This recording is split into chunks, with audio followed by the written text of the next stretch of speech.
왜 지금 아랍에미리트는 미국에 통화 스와프를 요청했을까요? 정말 달러가 부족해서였을까요? 아니면 훨씬 더 깊은 계산이 깔려 있는 걸까요? 오늘의 주제는 단순히 통화 스와프를 하느냐 마느냐의 문제가 아닙니다. 이건 훨씬 더 깊은 이야기로 이어집니다. 중동의 전쟁, 달러 체제, 그리고 국제 금융 질서가 어떻게 서로 얽혀 있는지를 보여주는 하나의 장면이라고 보셔야 합니다. 우선 통화 스와프라는 개념부터 자연스럽게 이해해 보죠. 통화 스와프는 서로 다른 국가의 중앙은행이 자국 통화를 맡기고 상대국 통화를 빌려오는 구조입니다. 단순한 환전처럼 보이지만 실제로는 국제 금융 시스템에서 최후의 달러 공급 라인이라는 의미를 가집니다. 다시 말하면 시장에서 달러가 말라버릴 때 중앙은행끼리 직접 달러를 공급해주는 장치입니다. 유동성 공급 메커니즘입니다. 금융 시스템이 경색될 때 돈이 돌지 않으면 실물 경제까지 무너지기 때문에 중앙은행이 개입해서 돈의 흐름을 유지해주는 역할을 하는 것입니다. 그런데 왜 지금 아랍에미리트가 통화 스와프를 요구하고 있는가를 보려면 아랍에미리트의 경제 구조를 이해해야 합니다. 아랍에미리트는 단순한 산유국이 아닙니다.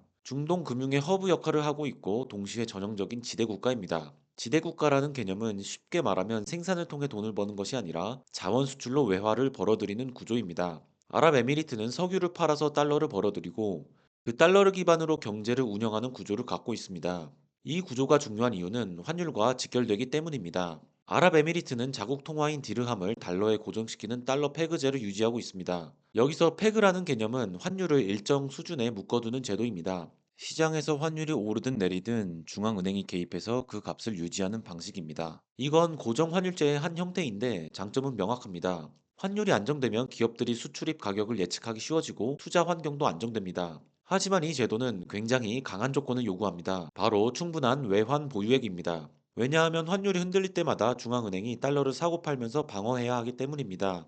이 과정은 일종의 시장 개입입니다. 달러가 강세를 보이면 달러를 팔아서 자국 통화를 방어하고 달러가 약세를 보이면 달러를 사들이면서 환율을 유지합니다. 문제는 여기서부터 시작됩니다. 중동에서 전쟁이 발생했고 호르무즈 해협이 막히는 상황입니다. 이 지역은 전 세계 원유 수송의 핵심 통로입니다. 만약 이곳이 봉쇄되면 단순히 물류 문제가 아니라 달러 유입 경로가 차단되는 문제가 발생합니다. 아랍에미리트는 평소에는 원유를 수출하면서 자연스럽게 달러를 벌어들입니다. 석유 거래는 달러로 진행하니 외화가 계속 들어옵니다. 그래서 환율 방어를 위해 외환 보유고를 크게 쓸 필요가 없습니다. 하지만 원유 수출이 막히면 상황이 완전히 바뀝니다. 달러는 더 이상 들어오지 않는데 시장에서는 달러가 강세를 보입니다. 그럼 어떻게 해야 할까요? 기존에 쌓아둔 외환 보유고를 꺼내서 달러를 공급해야 합니다.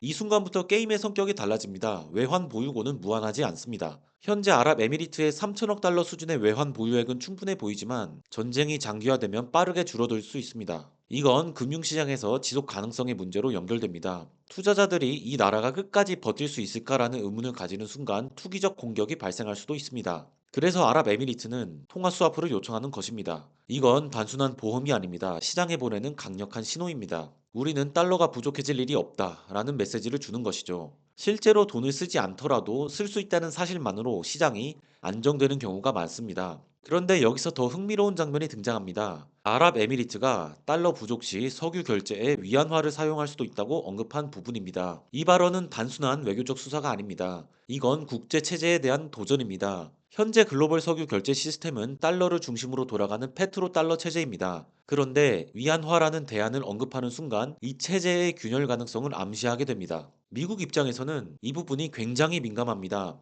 특히 아랍에미리트와 사우디아라비아와 같은 중동 걸프 산유국들은 페트로 달러 시스템의 핵심입니다. 이 시스템은 1970년대 중반 미국이 중동 산유국들과 협력하면서 만들어졌습니다. 원유를 달러로만 결제하도록 만들고 그 대가로 안보를 제공하는 구조입니다. 이건 단순한 경제 협력이 아니라 국제 권력 구조입니다. 에너지의 공급을 지배하는 국가들이 달러를 쓰게 만들면서 달러의 수요를 강제로 유지하는 장치입니다. 그런데 만약 이 시스템이 흔들리면 어떤 일이 벌어질까요? 단순히 환율 문제가 아니라 미국의 금융 패권 자체도 흔들릴 수 있습니다. 달러 수요가 줄어들면 미국 국채에 대한 수요도 줄어듭니다. 여기서 중요한 흐름이 발생합니다. 산유국들은 원유를 팔아서 번 달러를 다시 미국 국채에 투자합니다. 이걸 페트로 달러 재순환이라고 부릅니다. 그런데 전쟁이 장기화되고 환율 방어가 필요해지면 상황이 반전됩니다. 이들은 미국 국채를 사는 것이 아니라 다시 팔아야 합니다. 달러가 필요하기 때문입니다. 이건 금융시장에서 굉장히 위험한 신호입니다. 대규모 국채 매도가 발생하면 가격이 떨어지고 금리는 상승합니다. 금리가 상승하면 미국 경제 전반에 충격이 퍼집니다.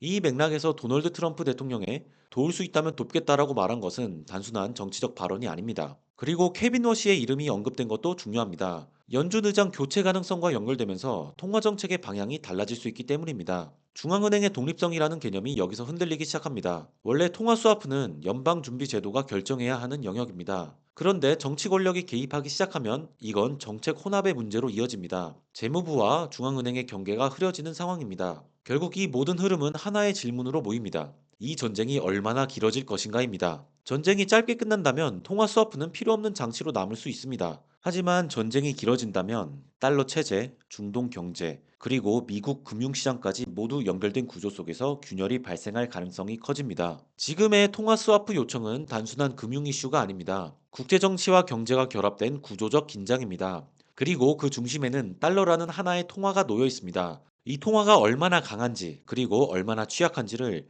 동시에 보여주는 장면이 지금 펼쳐지고 있는 것입니다.